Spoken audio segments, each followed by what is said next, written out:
Welcome to Get Wed, a podcast to plan your wedding by. I'm Katie. And I'm Kerrie. And we're both here as professional photographers and brides-to-be to help you plan your big day. Each week we'll discuss a topic that you'll encounter along your wedding planning journey. And with the help of fellow industry experts, we'll navigate this crazy wedding world together. Welcome back to Get Wed, everyone. It's Kerrie here again for another solo show for you. And this week I have got a really great topic which I'm going to go over with you, which was actually requested from somebody who sent me an email who's been listening to the show. So before I dive into it, I just want to remind you about how you can get in touch with us. So we are obviously on iTunes or Apple Podcasts, which you can find on the app on your phone. Just give us a search under Get Wed Podcast and listen along. Don't forget to subscribe. And if you have been listening, if you've really been enjoying the show, we'd really, really appreciate any reviews you could leave us. It just helps us get in front of more people who are planning their wedding. And we just love to help as many people as possible.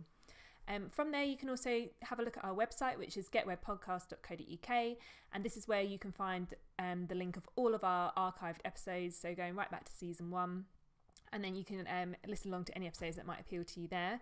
You can find our Facebook group from our website as well. Just look for the little tab at the top that says FB group. And if you click on that and come and join us, you'll be in our Facebook group where you can talk to us about anything wedding related in between episodes and seasons. So we're coming up to the end of season 4 now. We've got one episode left, which will go out after Christmas. So if you just can't bear the thought of being without us for a little while, come and join our little Facebook group. And then if you've got any specific wedding related questions, you can just hop in there and ask us. And there's lots of people involved in the group who will be happy to answer your questions and share any advice and tips that they may have as well.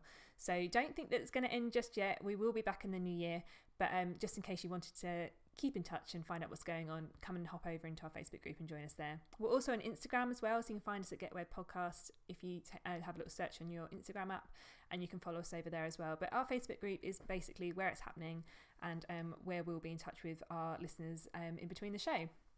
But on to today's episode then. As I mentioned, this was a listener request, and I kind of ummed and ahed whether I actually had the right information to give out for this one. But actually, I think that it's going to be a really great episode, so I'm just going to dive in and let you know all about it. This week, I'm going to talk to you all about arranging your seating plan, planning out where everyone's going to sit, who's going to sit around those tables, and trying to do it without annoying anybody. So this is the part of planning the wedding that I find that whenever I talk about it with my couples or people who've been listening to the show, that everyone's always like, oh my God, the seating plan. And actually, I didn't think that I'd get like that about it. But when I was planning my own wedding, it was by far the most stressful part of planning the wedding day, because you just feel so much pressure about where you're going to put these people and whether you're going to offend people. And as we know, I'm a serial people pleaser, so I found it really, really difficult to position those people at the tables on the wedding day, because I just could imagine them having their secret conversations behind, going, oh my God, they don't think much of us, do they, if they're at the back of the room. So we've all been there, or if you're not there just yet and you're just about to experience it, you're not alone. It's a really, really, really stressful time, but I'm hoping that with this episode today, it's going to give you some advice on how to even get started with it, give you some ideas about how to get your tables interacting with each other and talking, and make them feel a little less upset if they are further away from the top table than they might have hoped. And then we're just going to go, I'm just going to give you some advice as well about how you can actually physically start figuring out where to seat people and work out your table plan as well. So before we even get to the point where you're putting the names down on the paper, I just want to give you a few tips before you get to that point. So first of all, make the actual seating plan or the chart, you know, the part of the display where you're going to actually have people's names down there, where they're going to walk over and look and find out where they're sitting. Do that at the very, very last point, because I guarantee you that even the very lead up to the wedding day, you're going to have things change. A couple of people might drop out here and there, and it might mess up how your tables are going to lay out, and you might end up changing things. And we had this on our wedding day. We ended up swapping people in and then putting them back in and then taking them back out again. So it's definitely going to happen to you. And to save you the stress of having to keep remaking a table plan, try and leave that part to the very last minute, or make it easy to quickly swap around table combinations if you need be. Rather than putting together a big elaborate table plan and then finding out it's not actually going to be where people are sitting on the day. So just keep that in mind. It's probably one of the last things you want to do decor wise with your wedding day.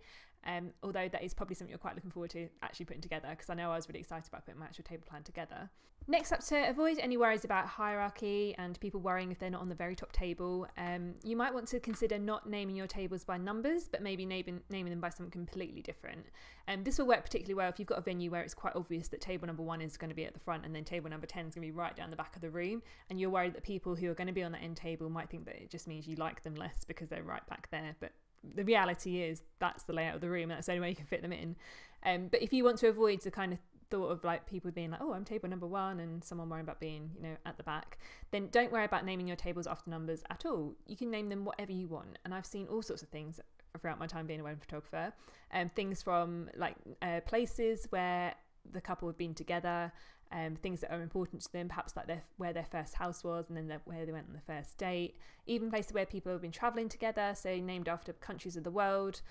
I've seen things, especially if it's at weddings at vineyards, for example. I've seen like different types of wines as table numbers. I've seen tables named after animals, plants, colours.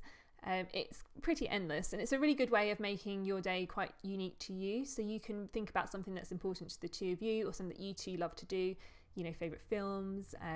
I've had the periodic table arrive before, and I've also seen like movie star couples as one as well. So there's so many options, and it actually adds another bit of pressure to you if you don't want to do table numbers, because then you have to think, oh, what are we going to do for names? But it's quite a fun way to put the wedding day together, and it's something quite fun for you to do as a couple, trying to think about how you're going to name your tables. So that's an option if you don't want to worry about the hierarchy of numbers 1 through to 10, or however many tables you're having, and it just kind of avoids any awkwardness there. Also, if you're worrying and you're stressing about the table plan, don't feel like you need to have one at all. There's no one that says that to get married you need to have a seating plan and you have to tell people where to sit. That is not the rules at all. We live in a very modern world these days, so if you don't want to go put yourself through that stress, then don't worry about it. Just tell people that there's no seating plan, they can sit wherever they want. This works great, but you do have to be aware of the fact that sometimes that might mean that there'll be some kind of emptier tables and some more full tables where all kind of friendship groups have all sat together, and then some people just left on their own. So if you wanted to mix things up to get your guests talking and interacting and meeting people as well, you might have guests turning up to your wedding day who don't necessarily know many people at your wedding, but they're still important to you. So by arranging a seating plan, it's a good way of mixing your guests together and getting them mingling and talking, and to get them to know more people who are important to you. So that's a nice way of mixing in the people who might not know many people on the wedding day as well. But if you don't give the seating plan, again, this is just like stress-free, people can sit wherever they want. But perhaps when you do that, you should tell people not to move chairs around, stick to only 10 around a table, for example. Once those 10 are full, then the rest of the people have to move somewhere, rather than just moving their chairs wherever they want to go and sit with people, because it just makes the room look a little bit misshapen, and then some people will look really lonely on their own. Consider the guest's position in your wedding day as well. So before we're even thinking about where we're going to put these people on the table, you might want to think about the kind of more elderly people in your wedding party. So grandparents, they will really, really want to be able to see and hear you throughout the dinner. And so when we did our wedding, for example, we tried to put our grandparents towards the front of the room so that they could hear the speeches when they were happening and wouldn't be straining if they're at the back of the room. So you might just want to consider the important people in your family who you want to make sure can see and hear you throughout speeches, bring them towards the front of the room, and then your friends and people a bit better of hearing, for example, can be further back in the room. And that just means that also it's a bit fairer for your family who just, are really proud of you and want to see every part of the wedding day, and just getting them up the front and getting them involved is a nice way to do that. A great way as well to think about your tables is to think about how you're going to get your guests interacting together. So it's all well and good just putting everyone on a table, but the worst thing I find with weddings is when you go to them and everyone just sits there quietly eating their dinner and no one really talks to each other if they don't know each other, and it's just a bit of an awkward meal. So what I've really noticed throughout the weddings that I photographed, that the best weddings are the ones where they've got their guests involved and given them something to do. This can be something really small, from like those little table quizzes you can buy, so they can have a little game around the table, little conversation starters. You can get table activities such as bingo or Mad Libs on the go or something. And on our wedding day, we decided to get our guests involved with each other by making the food interactive. So we nominated one person at each table who had to carve the meat. And then that person had to serve the meat to everyone at the table, and then the rest of the meal was served in bowls. So the bowls had to be passed around from person to person, and it just got people talking. They're like, oh, can you pass me this? Can you pass me that? And then, it was quite fun watching the person who'd been nominated to carve the meat to do that. So that might be a fun way of just making your guests get involved in the wedding day as well, and not just kind of sit there statically and just eat their dinner. And it just makes it a little bit more fun and interactive for everyone as well. We even had our dessert as a sharing dessert, so it had to be cut up and then shared around, and everyone went back for seconds and stuff, so it's quite fun, and it was nice to sit at the front of the room and watch it all happening in front of us. That's quite a weird place to be on your wedding day. I'm sure you'll notice when you sit down to eat your dinner and you look out to the room, you suddenly think, oh, this is a bit weird, everyone's watching me, because we haven't got anyone in front of us being on the top table. So that was a bit weird, but it was quite a fun quite a fun point of view from our point of view, sitting on that top table seat, to see the whole room to come together and everyone chatting and mingling and interacting with each other was really nice. So you might want to think about ways to get your guests talking and interacting with each other. And even, I know at most wedding days now, when people are planning the speeches, there's usually a bit of a bet going around to find out who's going to have the longest speech. So you can maybe set that up for your guests and have them have a glass on the table where they can kind of add some money for a bet if they wanted to get involved in that as well. Another thing you have to think about as well is those guests who are coming to the wedding who might have prams or pushchairs with them, so small children. Those guests are going to need a table towards the back of the room, really, because they're going to need room for their pushchair. There's no point having somebody who has got a young one right at the front and they're going to need the pushchair, unless they're happy to put it somewhere else and bring the baby out without it, because it's just going to take up room. It's going to get in the way of your waiting staff when they're bringing out dishes and clearing away. And it can look a bit untidy as well if it's at the front of the room, when you've kind of decorated this room nicely and then suddenly there's a big black pushchair in the way. So you might want to think about maybe putting those people at the ends of tables or at the kind of back end of the room, so that they aren't disrupting or getting in the way of people. So that's another thing to think about when you're planning all this out. I also think, in my personal opinion, that you should try and keep couples together. So this is difficult when it comes to things like bridesmaids and groomsmen who are in the wedding party and then perhaps their partners aren't. So you might, this is quite often happens with the best man, for example. He'll be sat on the top table, but then his partner isn't. We didn't sit ours together on the wedding day. He wasn't with his partner, but it was just so difficult to make it happen, because you have to kind of think about different friendship groups and where she would be sitting. So we were quite aware that we didn't want her on her own, but we did sit with a group of friends that we knew that she knew quite well. But it's a bit of a difficult situation when you're kind of split from your partner during the meal. But like I say, it is only an hour long.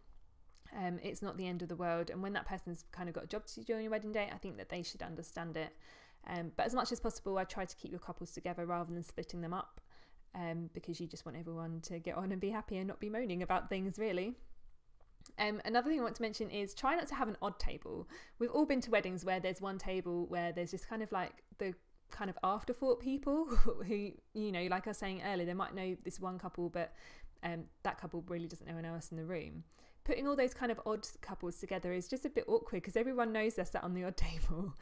So I think the best way to deal with these guests and get them involved in your wedding a bit more is to sit them with bigger groups of people. Spread them out throughout the room. Have one couple, one of your, I keep calling them odd couples, which sounds really mean, but have one of your odd couples on one group of friends, a table group of friends, and then have another one of your odd couples with a different group of friends, or even sat with some family. Just mix them around a bit rather than having just, your odd table, because it's just quite obvious, I think. At the end of the day, one last thing I want to mention as well before we go any further is that somebody is always going to be at the back of the room. No matter what you do, there's no way that you can make sure everyone is sitting right next to you. And if people are going to get upset about that, then that's their problem and not yours. You're putting on a wedding day for up to like 100 of your friends, perhaps. I don't know how big your wedding days are, obviously, but you're paying for every single one of these people to come and have dinner with you. And if they're going to complain about where they're sitting in the room, then that's really not your problem. You can't make everybody happy. It is literally impossible, but you can do your best to try to people please as much as possible. People probably will still whisper under their breath about the fact that they're at the back of the room and they don't feel very important and everything, but just try not to let it get to you. I'm sure that when those people plan their own weddings, they will soon realise how difficult it is to do the seating plan and planning out the shape of the room and things. It is so difficult. So try not to get upset about it or let it wear on your mind. Just kind of come back to the thought that it is literally 1 hour of that person's life. If they can't sit in a room a bit further away from you than everyone else, then should they really be moaning about it? You know, they're getting a free dinner, and everyone's getting the same amount of service. It's just that you can't have everyone sat next to you. I would suggest that you maybe get up and wander around the tables and chat to people between courses. I always thought that was really weird before I actually had my own wedding day. When I'd be working at weddings, I'd kind of look up and just see these people, like bride and groom, wander around the tables, and I think, oh, poor them. They just should really be able to just sit down and relax and enjoy their dinner. But because you'll get your meal first, you'll be finished way before the last table, for example. So that's a nice time to just get up and have a wander around. And actually, me and Russell did naturally just get up and wander around without thinking, oh, this is what we should be doing. We just got up and did it and was like, oh, should we go and have a chat with them? And it was a really nice way to chat to people that we probably hadn't had a chance to really have much of a conversation with up until that point. And then, like I say, it means you're still kind of acknowledging the people towards the back of the room as well, because not everyone probably is getting upset about it, but in my head I was like, we should kind of make sure we see the people at the back. But hopefully people won't get upset about it. But like I say, just try not to let it get to you. And just kind of focus on the fact that you're having this nice meal together. It's an hour long, and then that will be done. And then we can get on and just having fun, and everyone can stop being upset. Although they shouldn't be upset, so don't worry. So now let me talk about how you can even start to get this all together. So you're going to need a really, really big piece of paper. I'd suggest, when I did my table plan, I got myself a nice big A3 piece of paper, and then my stepdad actually drew a grid on it, and we worked it out and then we kind of worked it out to, like, it was about 1 inch to 1 meter for our marquee. And then we worked out the size of the tables, and we cut out tables on that same sort of scale. And then we started working around with the layout that way. So we had the physical tables cut out, and then we can move them around the room. We also cut out a dance floor, we cut out a bar, we cut out a cake table and like a gift table. And I think that was it. We cut out the stage area for where the band would be playing as well. So they were kind of all the big parts of the day that we had to arrange into our marquee. It might not be quite so difficult if you've got a venue where everything's in place for you already, but you still might want to even think about where your tables are going to be actually put on the day. So it might be worthwhile for you going through the exercise as well. So once we kind of cut out all our tables, we decided on long tables. You might have circular tables, so it's entirely up to you how you kind of want, what kind of shaped table you want to go for.